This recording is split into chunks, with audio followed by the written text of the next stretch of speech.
Assalamualaikum warahmatullahi wabarakatuh.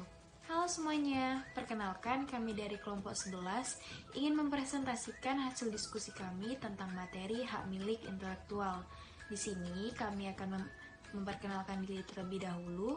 Saya Ratu Misha Rinaldo, NIM 2005931 dari Prodi Manajemen. Nama saya Algo Adalah Putra dengan NIM 200590444.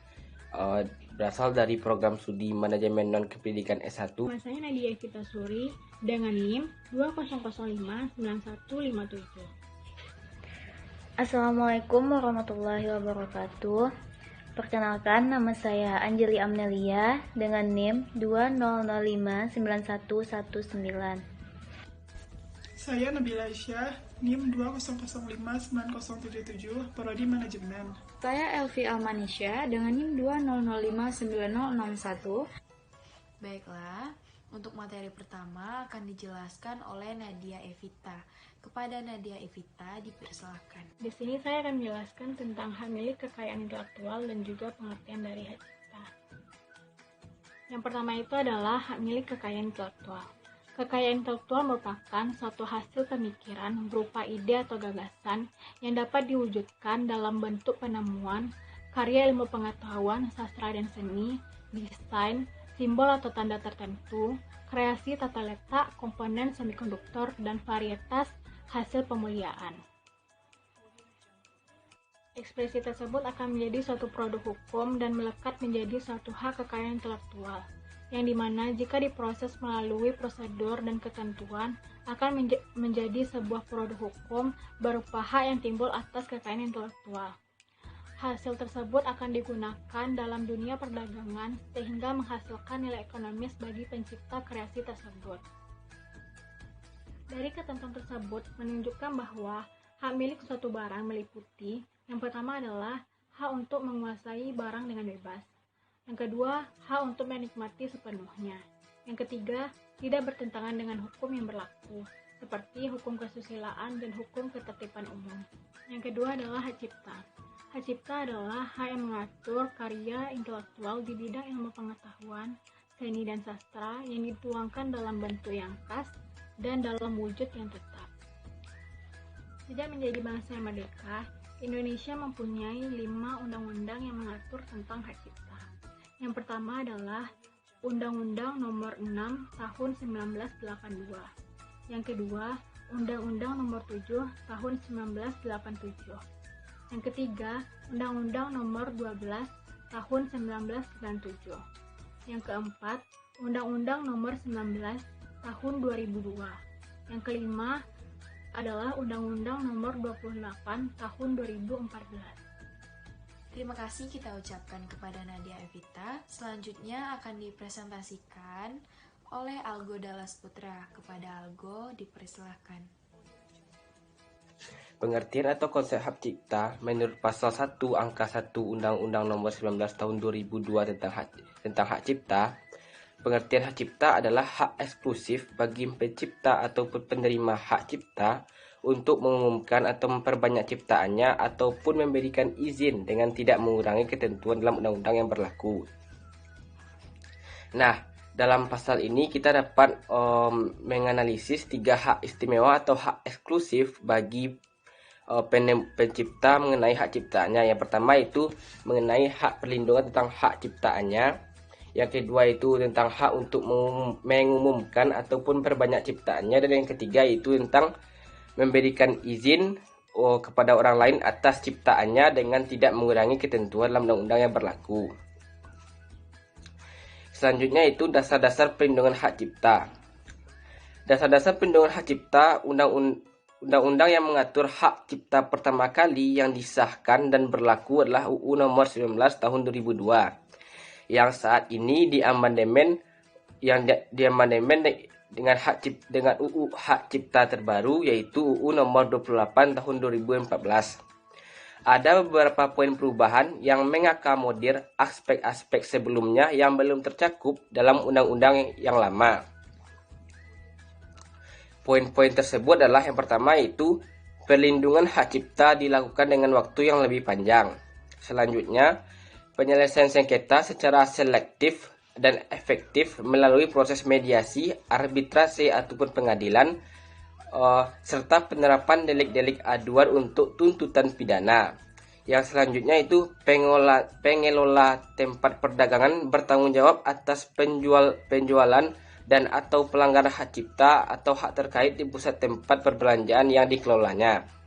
Selanjutnya, hak cipta sebagai benda bergerak tidak berwujud dapat dijadikan objek jaminan fidusia.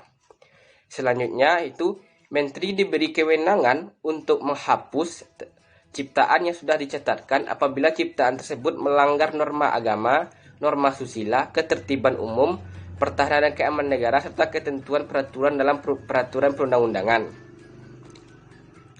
Poin selanjutnya yaitu pencipta, pemegang hak cipta, pemilik hak terkait menjadi anggota lembaga manajemen kolektif agar dapat menarik imbalan ataupun royalti yang didapat dari ciptaannya.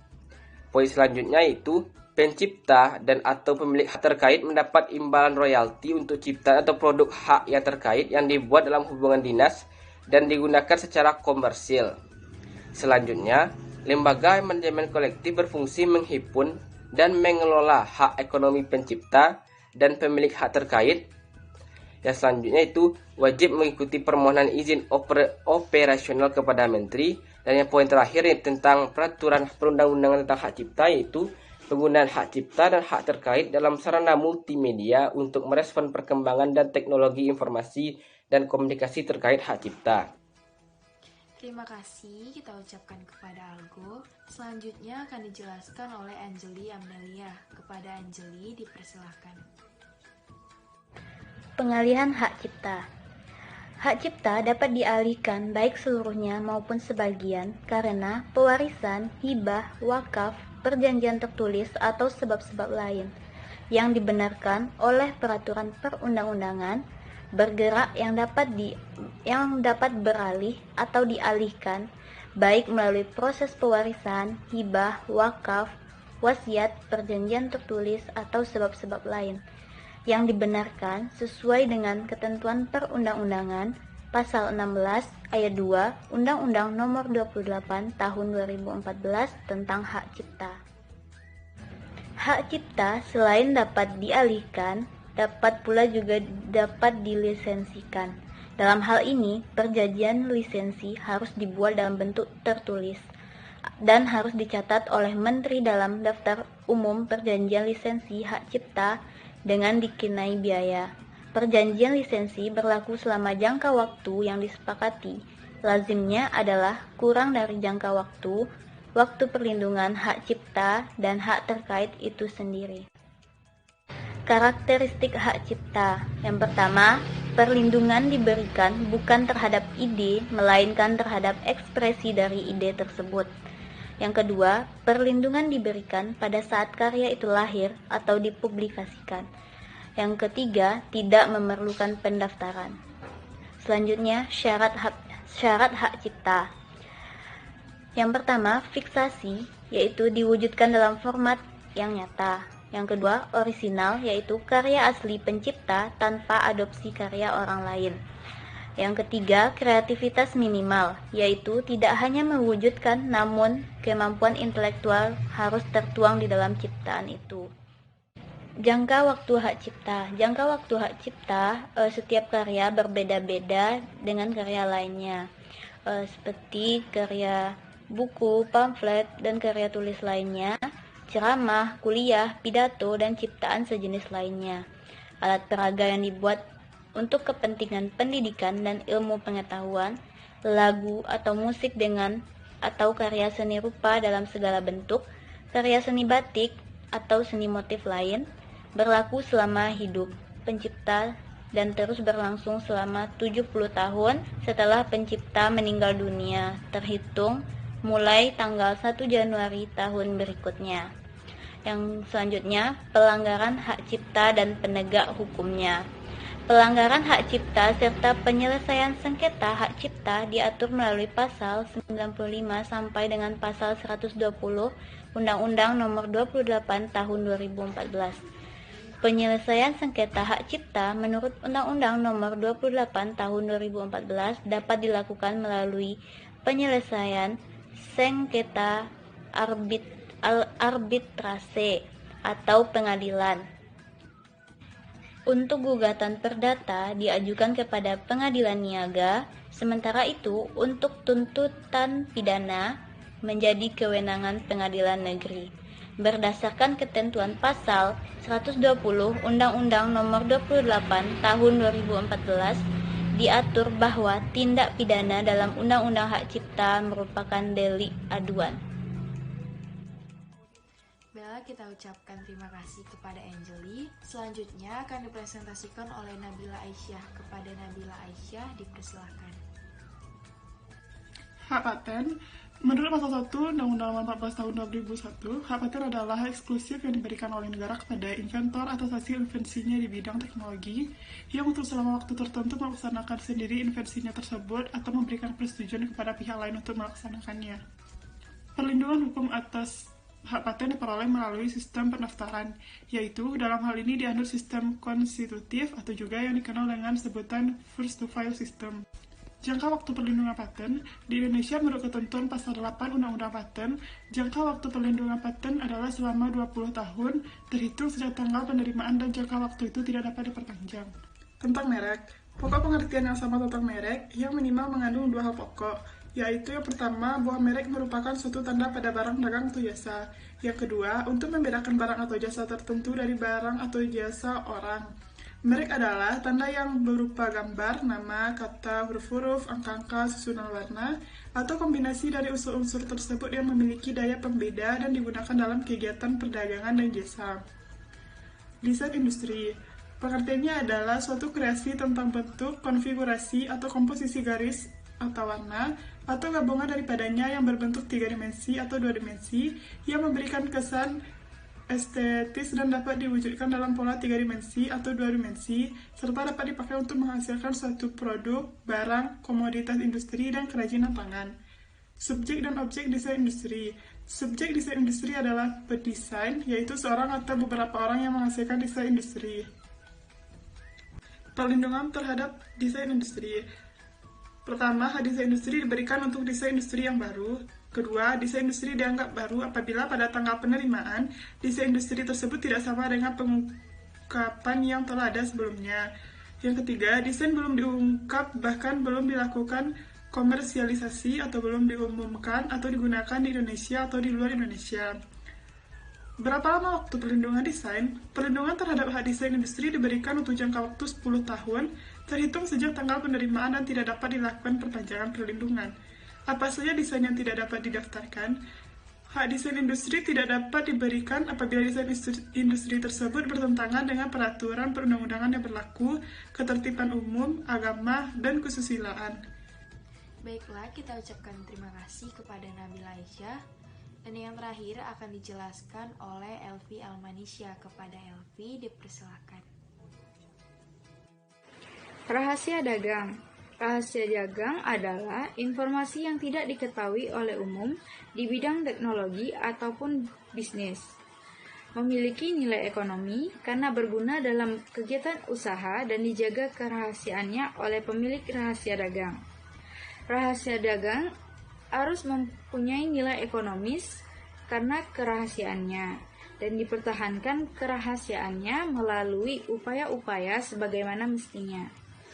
Informasi itu dianggap bersifat rahasia apabila tidak diketahui secara umum oleh masyarakat atau hanya diketahui secara terbatas oleh pihak-pihak tertentu, baik yang menemukan maupun yang menggunakan atau untuk kegiatan yang menghasilkan keuntungan atau kepentingan yang bersifat komersial. Yang kedua, itu hak dan kewajiban pemilik rahasia dagang. Dalam pasal 4 Undang-Undang Rahasia Dagang mengatur tentang kewenangan atau hak yang dimiliki oleh pemilik rahasia dagang terhadap rahasia dagangnya untuk 1. Menggunakan sendiri rahasia dagang yang dimilikinya. 2. Memberikan lisensi kepada atau melarang pihak lain untuk menggunakan rahasia dagang untuk mengungkapkan rahasia dagang itu kepada pihak ketiga untuk kepentingan yang bersifat komersial. Kesimpulannya, berdasarkan pembahasan yang telah disampaikan, maka ditarik kesimpulan bahwa 1. Hak dalam hal ini bisa dikaitkan dengan hak milik atas barang. Hak milik menurut pasal 570 KUHP Perdata. 2. Pengertian atau konsep hak cipta menurut pasal 1 angka 1 Undang-Undang Nomor 19 Tahun 2002 tentang hak cipta adalah hak eksklusif bagi pencipta atau penerima hak cipta untuk mengumumkan atau memperbanyak ciptaannya atau memberikan izin dengan tidak mengurangi ketentuan dalam undang-undang yang berlaku. Yang ketiga, melalui definisi paten dapat dikemukakan bahwa subjek paten atau yang berhak memperoleh paten adalah inventor atau yang menerima lebih lanjut hak inventor yang bersangkutan. Selanjutnya, merek. Merek adalah tanda yang berupa gambar, nama, hak, huruf-huruf, angka-angka, susunan warna, atau kombinasi dari unsur-unsur tersebut yang memiliki daya pembeda dan digunakan dalam kegiatan perdagangan dan jasa. Itu tertulis dalam pasal 1 ayat 1. Merek diatur dalam Undang-Undang Nomor 15 Tahun 2001. Kriteria perlindungan yaitu memiliki daya pembeda dalam pasal 1 ayat 1. Yang kelima, desain industri. Dihasilkan oleh pendesain adalah seseorang atau beberapa orang yang menghasilkan desain industri. Untuk dapat dilindungi, desain harus dilakukan permohonan pendaftaran desain industri di mana permintaan pendaftar desain industri yang diajukan kepada Direktorat Jenderal Kekayaan Intelektual. Yang keenam, rahasia dagang adalah informasi yang tidak diketahui oleh umum di bidang teknologi dan atau bisnis, mempunyai nilai ekonomi karena berguna dalam kegiatan usaha dan dijaga kerahasiaannya oleh pemilik rahasia dagang. Baiklah, kita ucapkan terima kasih kepada Elvi. Mungkin itu saja presentasi dari kelompok kami. Lebih kurangnya kami mohon maaf. Dari presentasi ini kita bisa menyimpulkan bahwa ada 6 materi, yaitu hak milik intelektual, hak cipta, hak paten, tentang merek, desain industri, dan rahasia dagang. Semoga teman-teman semuanya bisa mengerti tentang materi yang kami presentasikan. Kami akhiri, wabillahi taufiq wal hidayah. Wassalamualaikum warahmatullahi wabarakatuh. Have a nice day.